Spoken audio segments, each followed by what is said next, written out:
appreciate that. I'm really not seeking applause. I'm just here to say a few words like I agreed to. It means a lot to me, though, and I want to say it speaking from my heart, that's for sure. To just think about the wonder about that birch bark canoe and what it did. You know, the Anishinaabe Algonquins had birch bark canoe building down to a science at the time of contact with Europeans.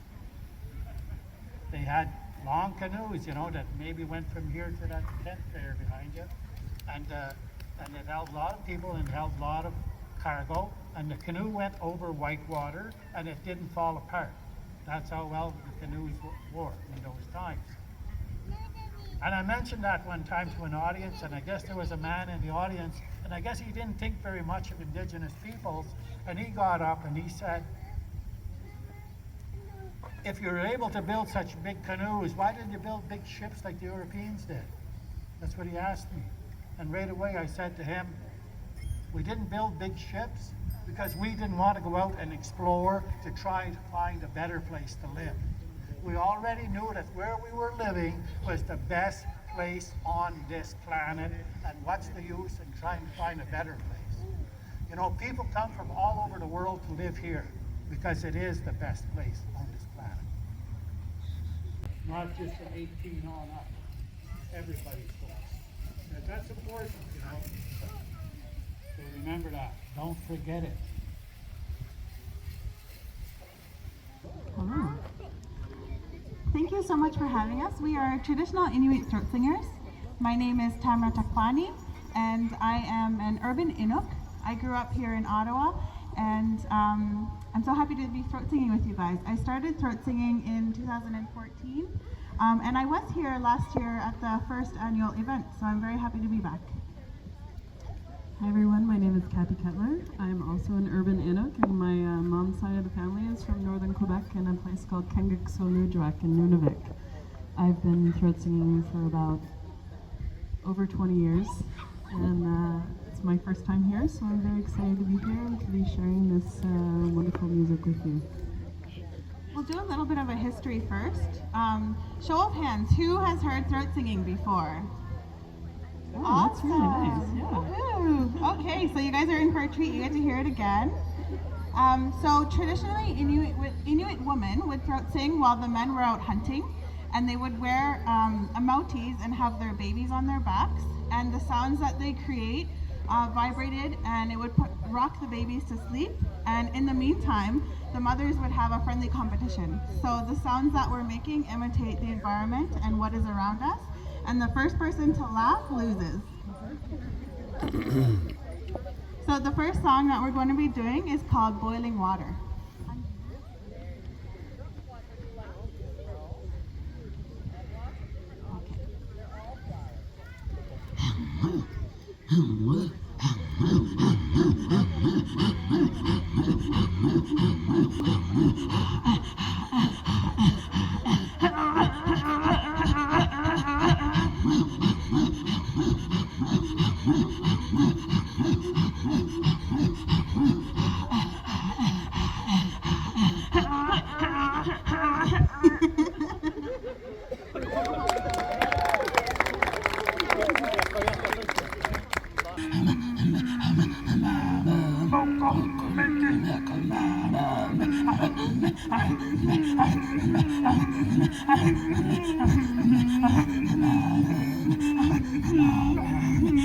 Awesome,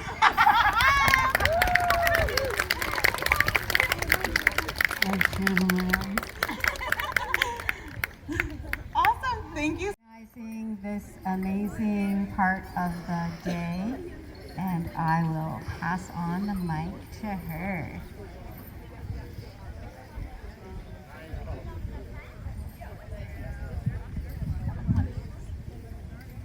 Hey, good morning. I'm Virginia. I've been helping with these dancers prepare for today. Actually, they've been helping themselves, really. I'm actually Mi'kmaq from Halibu First Nations. These are my two little ones. They may not dance. He will dance for sure. He may not dance. I'll let them introduce themselves. And yeah. Hi, my name is Kimball Charchar, and I'm Anishinaabe and Cree from northern Manitoba. So nice to be here. I'm a grass dancer. I've been grass dancing since I was 16 years old. I'm 31 now, so yeah. All right, and this is Leo. He had his welcoming ceremony when he was 2 years old, so he's been dancing since he was 2. He was gifted his regalia when he was 3, and he's been following little other dancers, and that's traditionally how we do it. We don't have a class on how to do our dancing. We follow other dancers, and that's how we do that. So they're gonna dance together. He may or may not dance, like I said, but we usually put our little ones in the regalia if that's what they want to do. It's up to them if they want to dance or not, especially when they're this young. Just simply because they want to get used to the crowd and who's around, and that's okay, because we want them to be comfortable in their regalia, and we don't want to shun that either. So, yeah.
explain grass dance a little bit. It's really quick.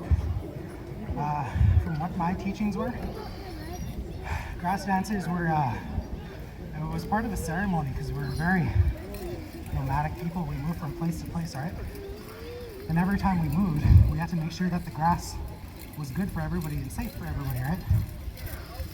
So what my job as a grass dancer or other grass dancers, they do a ceremony, right, to bless the ground. So what I'm doing is I'm looking for like rocks, anything that could hurt people when they step on it, and just getting the grass down, because traditionally we never cut grass, we just patted the ground down, right? And also it represents that in my regalia, all the long fringes, and it represents the strands of grass. So when I dance, I'm trying to mimic how grass would look when it's in the wind being blown, right?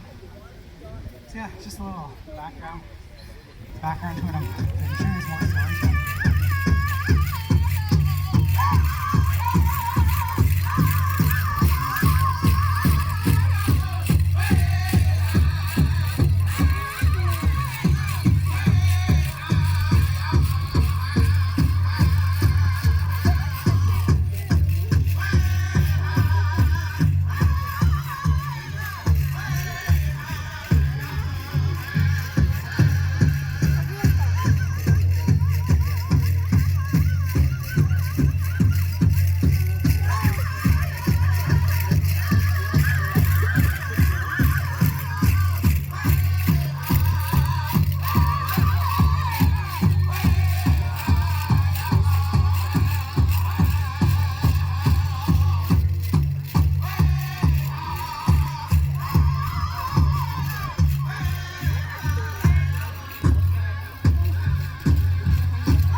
And so it's through this dance that has helped to upkeep my life and to bring myself together. Because it's this dance that teaches us so many things. And so when we look at the circle, everyone's inside the circle, around it. Nobody's in between, nobody's on the outside. And when you come to our ceremonies and when you come to powwow, we'll always have an eastern door open, kind of like what we have here. And we don't close that space because it's important that we always welcome everybody in.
here in Ottawa, and I am a fancy shawl dancer. Bonjour, je m'appelle Jessica, je suis un danseur de fantasy et ma famille vient de Ganastagi et je suis Mohawk. The fancy shawl dance started actually during the time of Buffalo Bill's Wild West shows. They had men's dances, and women at the time were only allowed to dance women's traditional. There was only one dance for women at the time. And most dances were illegal outside of shows.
I am the organizer, one of the organizers for this event for Indigenous Roots Orleans, Ottawa. And I just want to start by thanking everyone involved for all the hard work to bring this together for you. Thank you to all the people who donated and loaned us their tents. As you can see, Matt Luloff, Catherine Kitts, Laurie Dudas, and the Community Center, Orleans Community Center, and everyone else who's been so supportive.